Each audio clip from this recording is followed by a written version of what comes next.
Talmor, Shishin Marachi. Talmor is my home. My family have worked the land for generations. My gran says the island does not belong to us, but we belong to the island.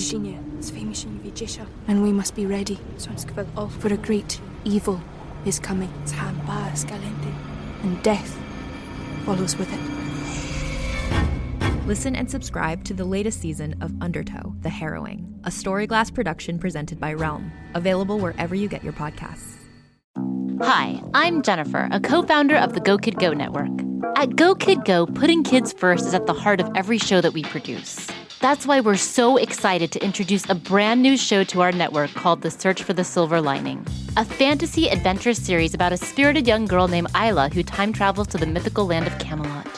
During her journey, Isla meets new friends, including King Arthur and his Knights of the Round Table, and learns valuable life lessons with every quest, sword fight, and dragon ride. Positive and uplifting stories remind us all about the importance of kindness, friendship, honesty, and positivity. Join me and an all-star cast of actors including Liam Neeson, Emily Blunt, Kristen Bell, Chris Hemsworth, among many others, in welcoming the Search for the Silver Lining podcast to the Go Kid Go network by listening today. Look for The Search for the Silver Lining on Spotify, Apple, or wherever you get your podcasts.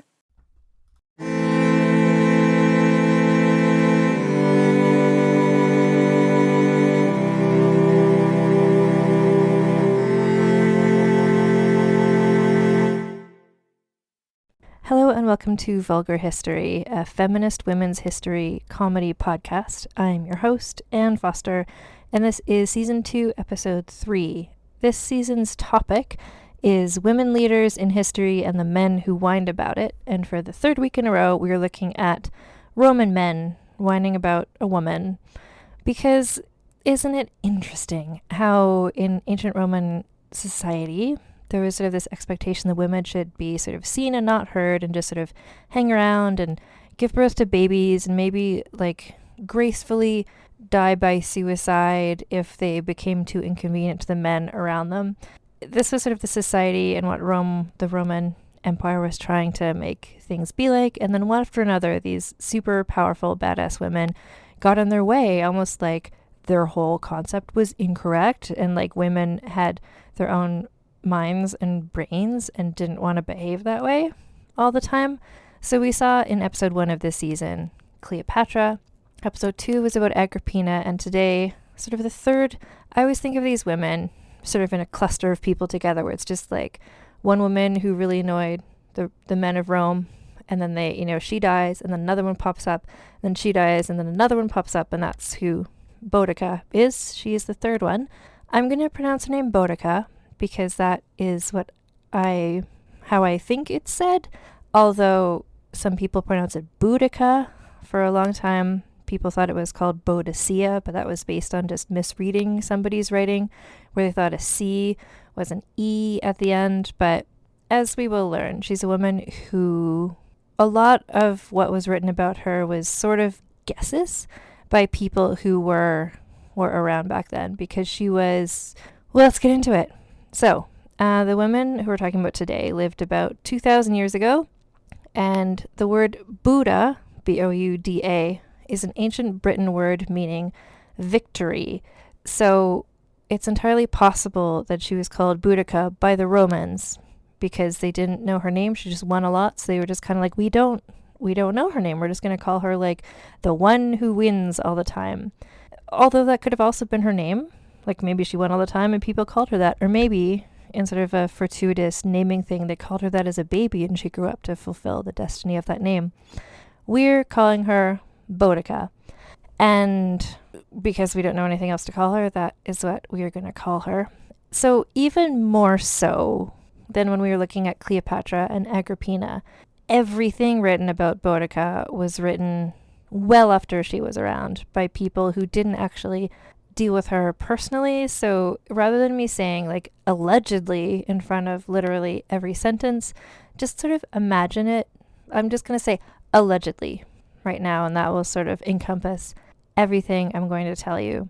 So the things that we have as sources are two men who wrote about her well after she was dead, and also some archaeological evidence, which when you put it together, it sort of backs up what some of these men were talking about, but also the men writing had their own reasons for spinning things in a certain way. And we'll get into it.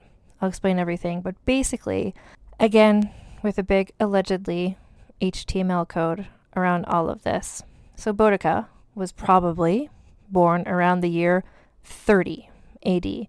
So she was born to an aristocratic family in the Roman-occupied city of Camulodunum, which was in the southeast part of modern-day England. So it's where modern-day Colchester is, if you're familiar with the UK.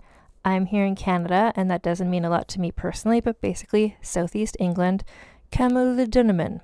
So she was born in this Roman-occupied place, and it was a sort of situation where the rulers of this place would have been behaving kind of like Romans because they were dealing with the Romans. So that's sort of what the first part of her life perhaps was like. When she was probably about 18, she was married to King Prasutagus of the Iceni, and so she became the queen of the Iceni by virtue of this marriage. The Iceni were a Celtic tribe who lived in, so again, southeastern England, and because Rome had invaded. Hey, do you remember how, if you heard last week's episode when we were talking about Agrippina and stuff, her husband Claudius is the one who was emperor at the time that the Romans invaded Britain. So this is kind of where the stories overlap with each other a bit. So Prasutagus, who is the husband, the king, like in order to stay being king while the Romans were occupying, he had to make some deals, make some compromises to make his life as good as possible. So for instance, the Iceni were permitted to remain independent of Rome as long as Prasutagus paid annual fees to the Romans and also supported them politically, like against the local tribes, basically. So as part of this deal, Prasutagus agreed that when he died, the kingdom would be jointly inherited by his two daughters as well as by the Roman Emperor Nero. So Nero, who you might remember from last week, was Agrippina's shitty son who killed his own mother, had a gross neck beard, and we hate him. So he was the emperor at this time. But so Prasutagus had two daughters, no sons. And this was a sort of situation where, I mean, we look at so many different times and place on this podcast, and I do just in my various historical researching and stuff. And it's often, in what I'm reading about, which tends to be Renaissance England, tends to be what I've read a lot of before, but just other cultures too, like some medieval scenarios and stuff, where it's just kind of like ancient Rome as well, where women just didn't have the rights to inherit stuff. Like usually the father would just be like, I need to have a son because I need to have like a boy who's going to inherit everything. These daughters, like what we do with our daughters is we just marry them off, that's it. But seemingly in this situation, among the Iceni, it was cool that his daughters would inherit from him. So good for them, I guess. A little more forward thinking than the Grosso Romans. Anyway, so Prasutagus' will basically said when he died, the kingdom would be jointly shared by his daughters and Nero. So it would be part of the empire, but Boudica would be the regent until the girls came of age, which is like a very specific thing to put in a will. Like he's really writing this out as though he expects to die before his wife and just really wants to make sure everything is figured out in a very specific way, which I mean, like on the one hand, good for him, but on the other, it's like, I don't know, after the Agrippina episode last week, I'm just like really suspicious of people writing wills and did they mean to say what they wanted to say. The important part of this is effectively that the kingdom upon the death of Prasutagus would be sort of inherited by Nero, shared with the daughters. That's what he wanted, but he wasn't in control of very much. Anyway, so for this first part of their married life, Boudica was probably hanging out, being sort of like a Roman-style woman, perhaps speaking Latin, sitting around, drinking wine, wearing a toga, just sort of being like an I, Claudius sort of situation with just, people making funny jokes and maybe doing plays for each other. I don't know, just like aristocracy.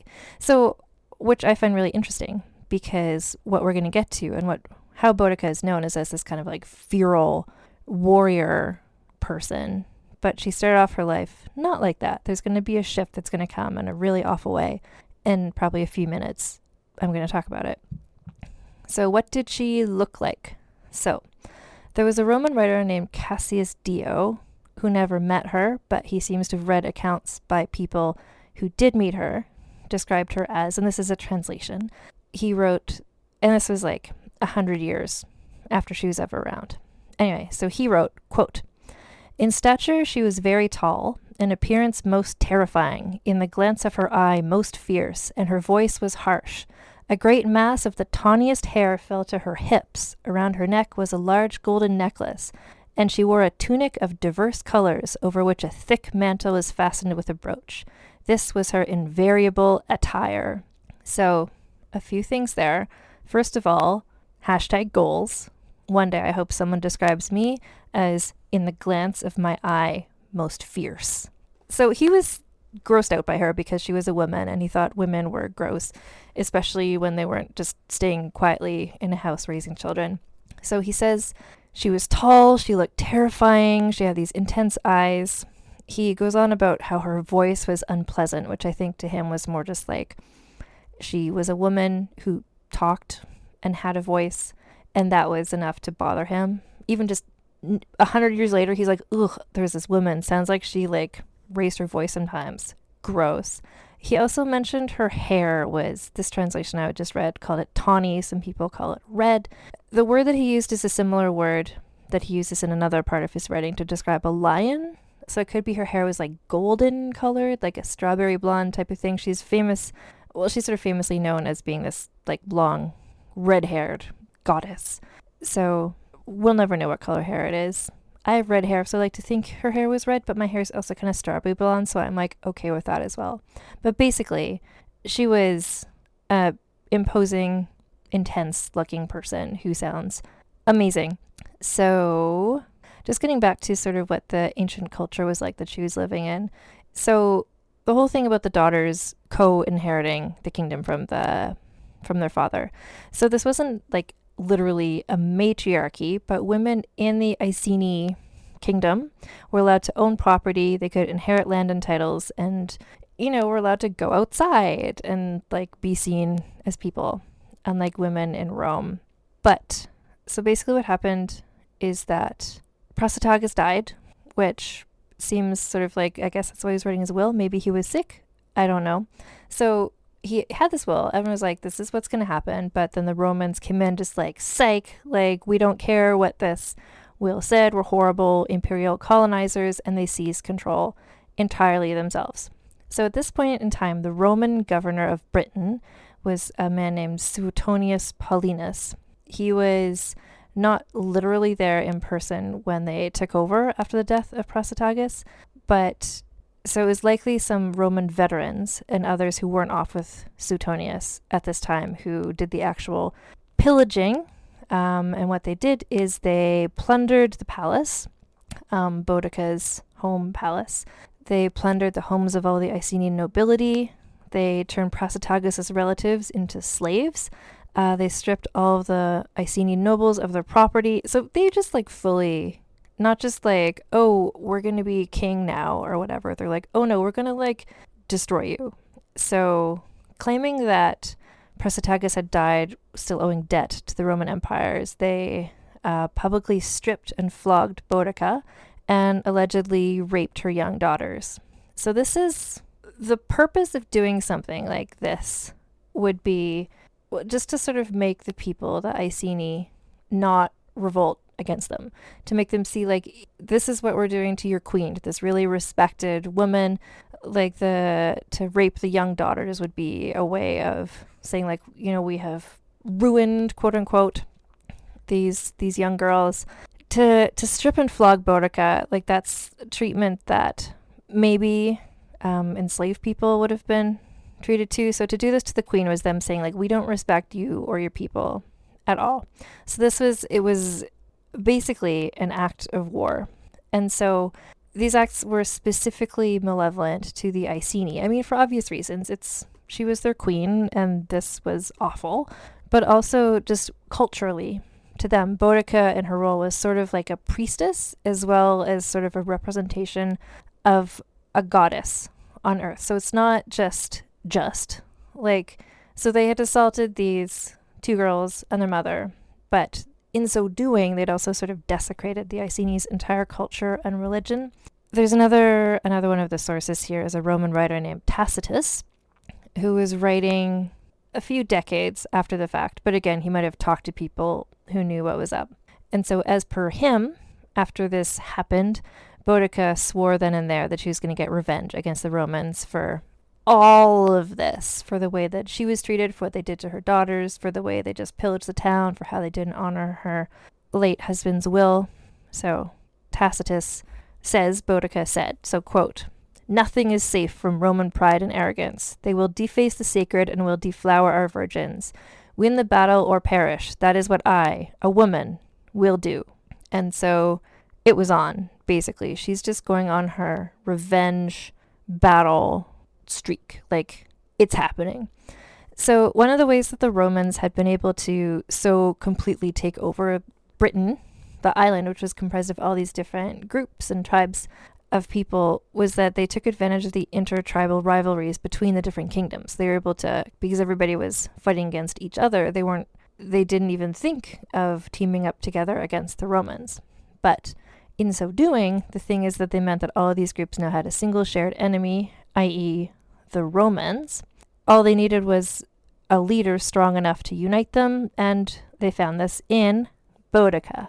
So again, Suetonius Paulinus, the governor, was yet again out of town, and Boudica got to work building up an army of sort of all tribes put together.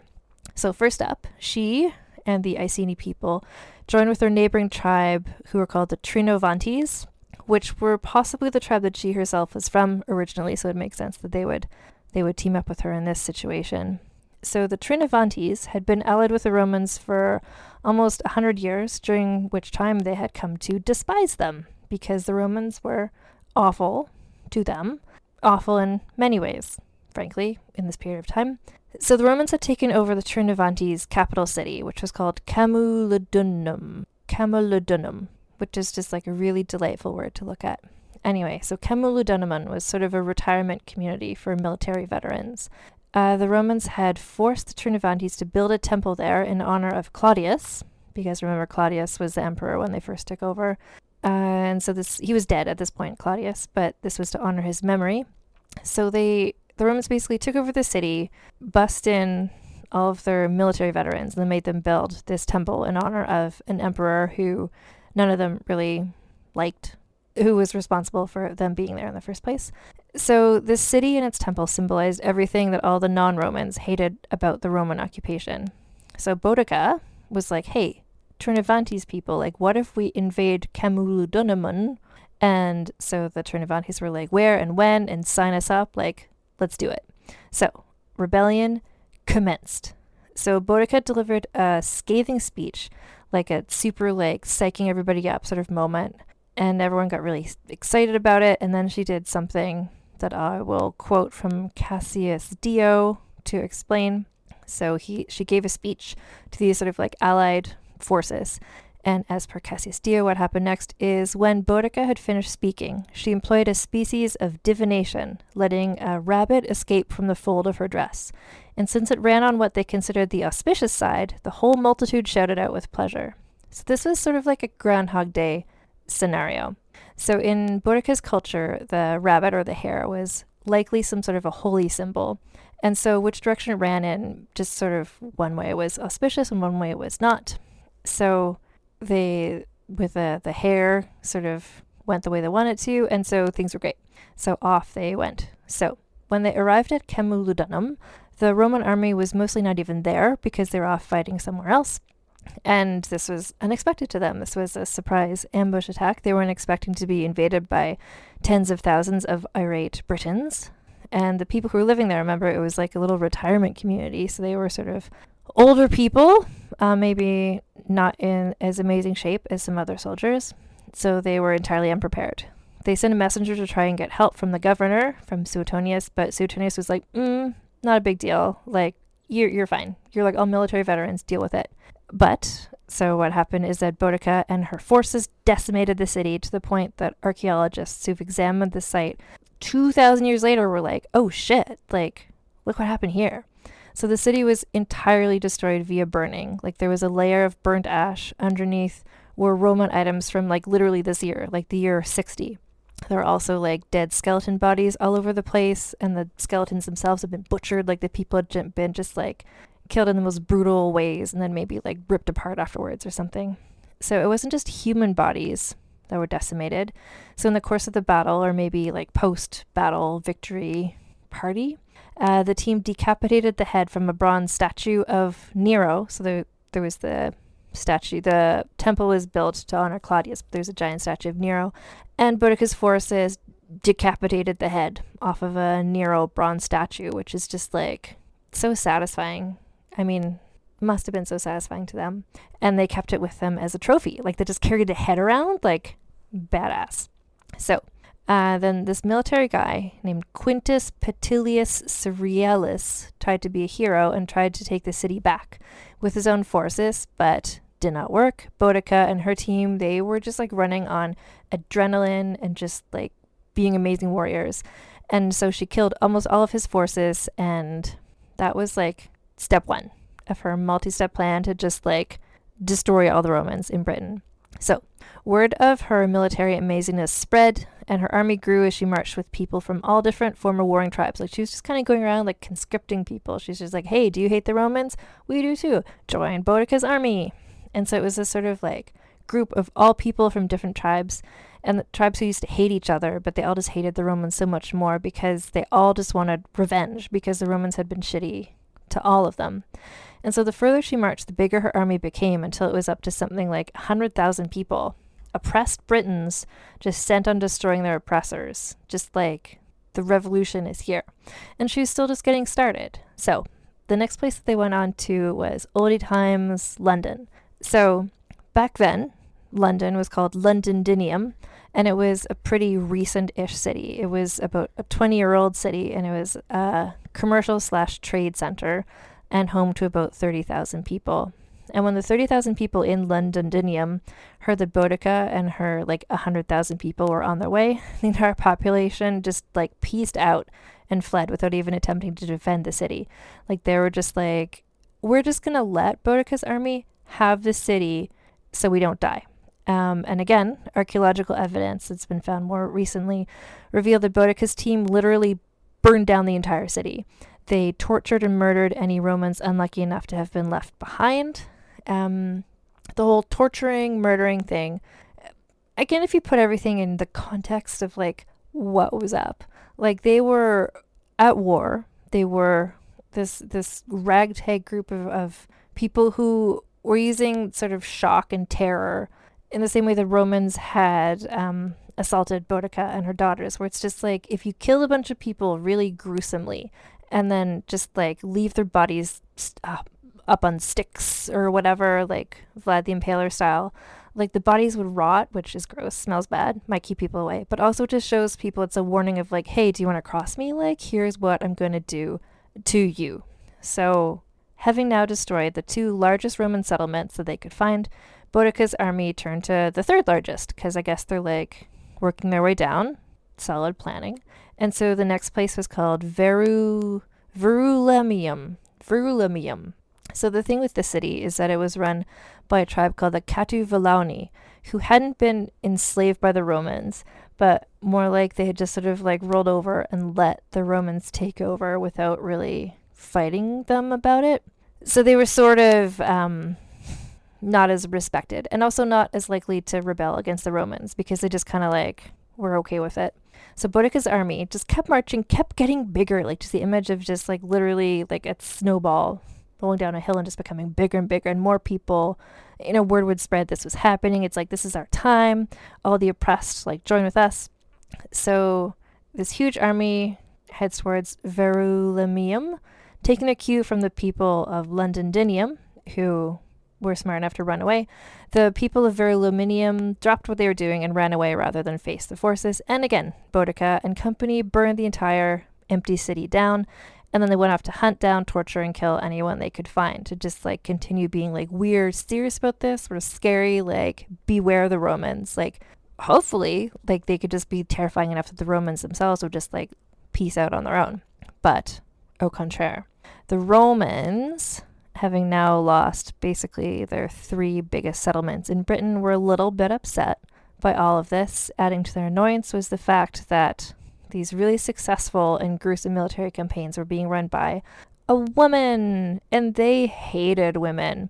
So the Romans thought that all the people in Britain were sort of like uncivilized monsters, like savages sort of thing. And they also thought that women were sort of like trophies for men and not people in their own right. So to be outsmarted 3 times by a woman from Britain was just like brain exploding to them. They're just like, what is even happening? So this was 30 years after Cleopatra had thoroughly challenged the Romans, and just a year or 2 after Agrippina the Younger had sort of made her own power move. So they're just like, the Romans are like, what is happening vis-a-vis women keeping bothering us? So they were a little frustrated and annoyed by having yet another warrior woman to face off against. So, and this is sort of like on top of their like general baseline cultural hatred of women, they were at a point of just like really being tired of women getting in their way. So Cassius Dio, decades later, wrote, "All this ruin was brought upon the Romans by a woman, a fact that in itself caused them the greatest of shame." So the Romans were like, let's deal with this. And so what they did is they amassed 10,000 men to face off against Boudica's band of rebels. And she had hundreds of thousands of people. So the Romans had 10,000 people, which is like a lot of people. Boudica had something like 300,000 former enslaved Britons fighting on her side. And rather than sitting around waiting to be attacked, Boudica's growing, ever-growing army marched right over to meet the Romans to do battle with them. But little did she know, leading the Roman forces that day was the same guy who had been out of town when she started this campaign, the one who had ordered to have her hometown destroyed, to have her assaulted, etc. Basically her arch enemy, the British governor, Suetonius Paulinus. Now, the site of this battle is unknown, but we do know that beforehand, famously, Boudica rode around in a chariot with her 2 daughters. Her 2 daughters were often with her as a sort of like, to show, I don't know, maybe a reminder of like, you know, they tried to defeat me and my daughters by attacking us, but look at us, we're stronger than ever, etc. So she just kind of like, if you picture like Coachella or something, just like a huge field full of like so many people, and she was just riding around in a chariot with her daughters, hyping everybody up, these like 300,000 people, and she gave an amazing speech in her quote-unquote harsh voice the Dio thought was so annoying. I mean, just an amazing moment. I love this for her. So as recorded by Tacitus, her speech included the following line, and this is a quote of the thing Boudica allegedly said: "We British are used to women commanders in war, but I am not fighting for my kingdom and wealth now. I am fighting as an ordinary person for my lost freedom, my bruised body, and my outraged daughters. You will win this battle or perish. That is what I, a woman, plan to do. Let the men live in slavery if they will." And then everybody's like ready to rumble, and the battle began. So allegedly, Boudica's team was so certain of victory that they had brought along their families and children to watch the battle take place, which wasn't like, apparently this is a thing that maybe people in Britain just did in general. This is just not a out of the ordinary sort of thing to have the wives and children. But also if you're all just like marching around, 300,000 people going place to place burning, it's like, sure, bring your families with you, like sort of like Star Trek The Next Generation. Like sometimes you just want to have your family with you when you're going off doing work. So this is a situation where we have the like 10,000 Romans versus the 300 something thousand ragtag group of Boudica's forces. And the thing is that numbers aren't always everything. So the Roman army was a highly skilled, highly trained war machine. Like they were people who would like, they'd run drills, like they had tactics, they had armor, they had plans and were all organized. Versus Boudica's team, who had a numbers advantage and rage, lots of passion, a drive for revenge, but they all had sort of like their own fighting style, most of which didn't include armor. They were all different from all different places. Boudica was the leader, but I mean, one person can't lead 300,000 people. There's probably like all different local leaders, and maybe how do you communicate your plans and stuff? So basically, despite being massively outnumbered, the Romans pulled it out to the point that many of Boudica's allies began to flee. They were trying to escape. But tragically, all the tents they had set up for their families to watch got in the way, and so they got kind of smooshed up against them. They weren't able to escape, and the Romans slaughtered everyone. The precise body count is not known because we don't even know where this happened, but it might have been something like 80,000 dead Britons and 400 dead Romans. That was a number that's reported by one of the people 100 years later. The rebellion was over. The Romans had won this battle. In the aftermath of this loss, the lands of the Iceni and Trinovantes were destroyed by the Romans. So this is where, again, in a sort of standard war playbook, like the Romans wouldn't have wanted any chance of further rebellion coming from any of these people ever. And then on top of that, many of the tribes had been busy fighting these battles and marching around the whole island. They hadn't had time to plant seeds for the growing season, so meaning that many of those who hadn't died in battle died in a famine that followed right after. Boudica's daughters, we don't know what happened to them after this. And I mean, we don't know what happened to them before this, really, other than the attack, because there wasn't a lot being written about them because they were not a literate society who wrote stuff down. We only know about Boudica because of her interactions with the Romans. So the daughters, we don't know what happened to them. Boudica herself seems to have died shortly after losing this battle to the Romans. She may have fallen ill. She probably didn't die in battle, because if she had, that'd be so dramatic. They would have written about it probably. One of the records suggests she poisoned herself to deny her enemies the pleasure of killing her, which is very Cleopatra of her. The Roman occupation of Britain lasted until the year 410. So that's, just under 400 more years. Many of their structures became crucial elements in later battles for the Anglo-Saxon people, who sort of were the next ones to take over most of Britain. So, and there's still evidence of the Roman occupation there today. So this whole thing was kind of a great rebellion. Didn't work, but Boudica became this great sort of folk hero type person. So most of what we know about her comes from the writings of Tacitus, who Dio also wrote about it, but he was later on. So Tacitus's father-in-law, Agricola, had been governor of Britain a decade after Boudica's revolt. So he might have heard from him some stories about what happened. His writings, they weren't well known until they were unearthed during the 16th century. So that's when Queen Elizabeth I became Queen of England, the first really, really, really successful woman monarch in England. So she also had red hair. She also went into battle. So you could see where she might have wanted to connect herself with Boudica to show, because when she was queen as well, people were just kind of like, ooh, a woman leader? Like, I don't know. She has like a funny voice and she like has a period every month. So just to look at Boudica as sort of someone who'd done this before was maybe a way that she could reassure the patriarchal society she lived in that actually, yeah, guess what? Women can do this, especially cool red-haired women in armor. Boudica's rise to prominence as a sort of British folk hero came during the next most successful woman ruler in English history, which was Queen Victoria, which is interesting because Victoria is a name that also means victory. So the parallels are even stronger there as well. So Victoria's husband, Prince Albert, commissioned a sculptor named Thomas Thornycroft, great name, to create a bronze statue of Boudica in her chariot with her two daughters.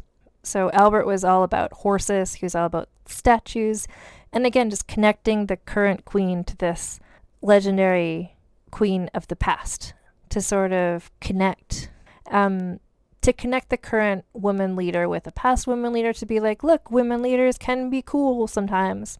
So the statue is called Boudica and her daughters. Well, actually, it's called Boudicca, because that was back when there was a spelling mistake in her name. So this statue was put up in, I think, the early 1900s, after Prince Albert had died. Anyway, the statue is very famous. I'll put a picture of it on the Instagram in case you haven't seen it. It was erected in London on Westminster Bridge near the Houses of Parliament, which is like really interesting. So like pause to think about it. So Boudica, who she was, like what she stood for, was anti-imperialist, anti-colonial rebel who didn't, right?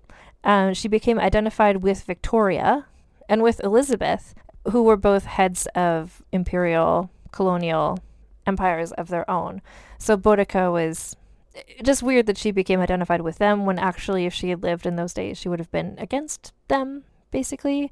But what I find really interesting / ironic in sort of a Alanis Morissette way is that the statue of Boudica with her daughters and the horses, it stands guard over London, which is the new version of the old city of Londinium, which is a city that Boudica famously thoroughly destroyed and burned down in her quest for liberation.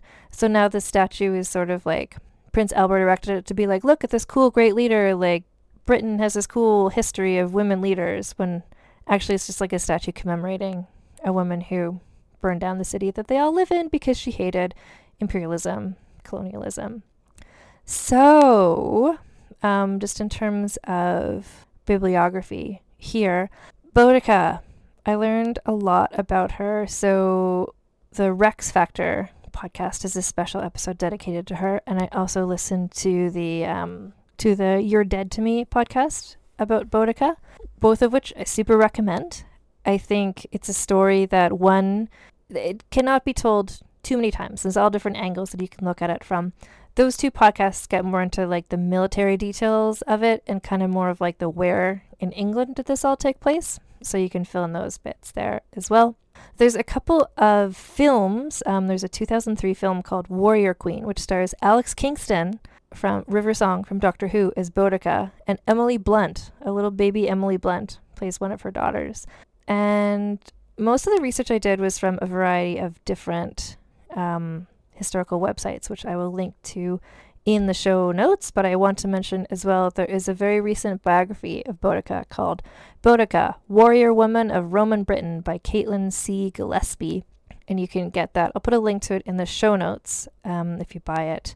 If you decide to purchase the ebook or the book or whatever, if you click through the link in the show notes, then I get a little monetary bonus, so you can support this podcast while also getting a cool book. Speaking of this book, Boudica, Warrior Women of Roman Britain by Caitlin C. Gillespie is also available on Audible, and I've got this is my commercial corner time.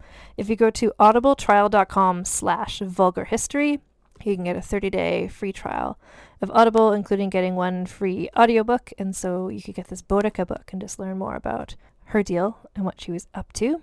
And it's time to score her, and this is an interesting one because, so little is known about her, and the whole story took place over such a sort of condensed period of time. So the first category is scandaliciousness. Now, I didn't mention this in the podcast because this was sort of an overview of her whole situation, but the whole killing people brutally and then leaving their dead bodies up as a warning for other people included some stuff allegedly, she beheaded babies, she cut off women's breasts and stuck them in their mouths and then threw the dead bodies down. So is that usually the scandaliciousness we're looking at in these stories is more sexy love affair related, but acts of war and terror, but other people are doing that too. So it's not like Boudica was doing stuff that other people weren't doing at the same time and place. It's not the fact she was a woman though made it more scandalous. So it's a different sort of scandal than what we're usually looking at. I'm going to give her just a 4 for scandaliciousness. I think maybe there was cool other scandaliciousness stuff happening behind the scenes, especially when she was living like a Roman lady before everything went to shit, but we don't know about it, so I can't score her on that. Scheminess, I feel like is pretty high. So for some people, when we're grading them on the podcast, the scheminess is gossiping around the court or making secret plans to run off with your lover or whatever. And those are the schemes they do. Boudica's scheming is more on par with more like a Cleopatra level, where it's making literal plans for little war actions. Scheminess and is more sort of planningness. But I mean, the fact that she got together this band of previously warring factions to team up and go with her and burn down 3 cities, it's more than scheminess. It's cleverness, determination, ambitiousness, but we call it scheminess. So I'm gonna call, she incited an entire rebellion. Like, I'm going to give her an 8 for scheminess, I think. And again, if we knew more about her, maybe I could give her more if we knew more about like the details of like how she snuck into places and how she burned down the places and stuff like that. Significance is a tricky one for her because ultimately what she did didn't win. The Romans stayed in power for whatever I said before, 400 more years or something, but then she re-emerged as this kind of folk hero. A lot of people know who she is, and just she's become sort of almost like a feminist hero, just as like a woman who emerged in a world where not a lot of women were known for doing this sort of stuff. But her personal significance, I don't know. Like, I feel like because I scored people like Cleopatra not super high in significance, like how high can I score Boudica for the same thing? At the same time, everybody, it's relative, isn't it? I'm going to give her a 5 for significance, I think. And then the final category is the sexism bonus, which is where we give points to make up for how much did the fact that she was a woman affect her life in a negative way. And this is where I think if she had been a man, things might have turned out. I don't know if they would have turned out differently, honestly. I think obviously the writing about her would have been different. Tacitus especially, apparently when he was writing about how he thought that Rome was kind of shitty at this time. How if Boudica had been, like, he was almost cheering for her side because he thought that the Rome period around when Nero was there was really shitty. But because she was a woman, he was just like, ugh, but she had like a voice that she talked with, so I can't super respect her. Like, I think her historical record would have been different if she was a man. And I don't know, but then like part of what happened was like she was driven to this point by the sexualized, gender-based attack on her and her daughters. I'm going to give her a 6. 6 for sexism, I think. So let's just add this all up. So we've got 23 points for Boudica. So that puts her, I mean, again, the scoring, why am I doing this? It's a nice way to wrap things up and also to just sort of see where people land on a scale compared to each other. Not that anyone is better than anybody else, but it's just kind of like where do they land comparatively? So Boudica, she's at 23. That puts her above both Caroline of Brunswick and Mary Toft, who both had 20. And then she's just a bit below Frances Howard, who had 26. Tits out Frances Howard. I mean, come on. So considering how little we know about Boudica, I think that's a pretty fair score. And had we known more about her, it might have been higher. Who knows? And I guess that's the episode. So if you want to catch up with me, I mean, there's the whole season 1 you can listen to. There's the previous episodes of season 2. There's more season 2 episodes to come. And Vulgar History is all over the place. So we're on Twitter and Instagram. Just look up Vulgar History. We are there. If you want to like email me, if you have thoughts about things, about women, or if you want to discuss the score I gave somebody for something, like you think it should be higher or lower, if you have suggestions for people who you think it would be cool for me to write about, you can reach out at vulgarhistorypod@gmail.com. You can find more of my writing, including an essay I wrote about Boudica, at annfosterwriter.com. I mentioned before, you can support the podcast by clicking through any of the Amazon links in the show notes, as well as if you go to audibletrial.com/vulgarhistory and do up a little Audible trial. You can get a book about Boudica, for instance, or another woman from history. And also we get a little bonus from there, or you can just straight up support the podcast at patreon.com/annfosterwriter. And there's something else I was going to say. Oh my goodness, yes. So we have a store, a merch store. So it's teespring.com/stores/vulgarhistory. And I've been making a new design every week for every woman who we talk about, which is basically I find an image of them that's in the public domain. And then I put a funny caption on it. And I love everything in the store. It's amazing.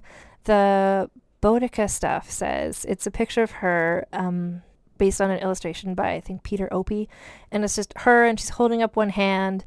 And her daughters are next to her, and it just says, like, look how many fucks I give. And it's great. And you can just look at it and laugh. Or buy it, or whatever. Anyway, teespring.com /stores/vulgarhistory.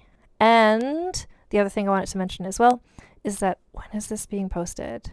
This should be, I believe this is being posted on March 11th. So coming up super soon, I'm going to be doing a March Madness thing on Twitter. So if you follow me at Vulgar History on Twitter, you can see all the information about that. But what is going to be happening is it's Vulgar Madness.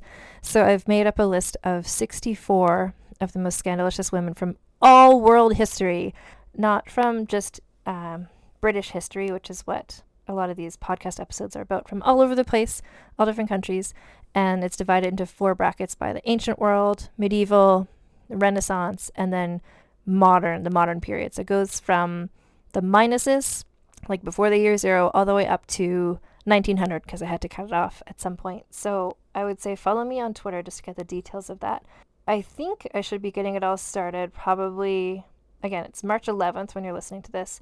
So I think probably this weekend coming up. Keep your eyes peeled for that. And that's the episode.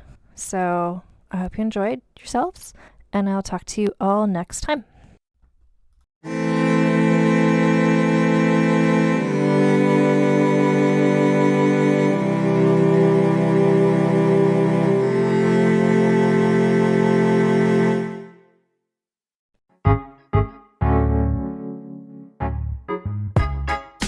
I'm Laura Cathcart-Robbins, and I'm the host and creator of Only One in the Room podcast.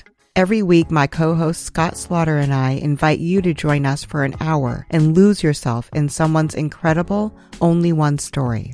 We talk to the realest of real people, dealing with issues like infertility, addiction, human trafficking, and body shaming. Oh, and we want to be fair, so we talk to some celebrities too. Oscar winners, New York Times bestselling authors, supermodels, and even the most decorated U.S. Winter Olympian. Everyone is invited to share their Only One story with our listeners. This podcast is for anyone who has ever felt alone in a room full of people, which is to say that this podcast is for everyone. Download Only One in the Room wherever you listen to podcasts today. Hi, this is Rob Benedict. And I am Richard Spate. We were both on a little show you might know called Supernatural. It had a pretty good run, 15 seasons, 327 episodes. And though we have seen, of course, every episode many times, we figured, hey, now that we're wrapped, let's watch it all again. And we can't do that alone, so we're inviting the cast and crew that made the show along for the ride. We've got writers, producers, composers, directors, and we'll of course have some actors on as well, including some certain guys that played some certain pretty iconic brothers. It was kind of a little bit of a left field choice in the best way possible. The note from Kripke was, he's great, we love him, but we're looking for like a really intelligent Duchovny type. With 15 seasons to explore, it's going to be the road trip of several lifetimes. So please join us and subscribe to Supernatural then and now.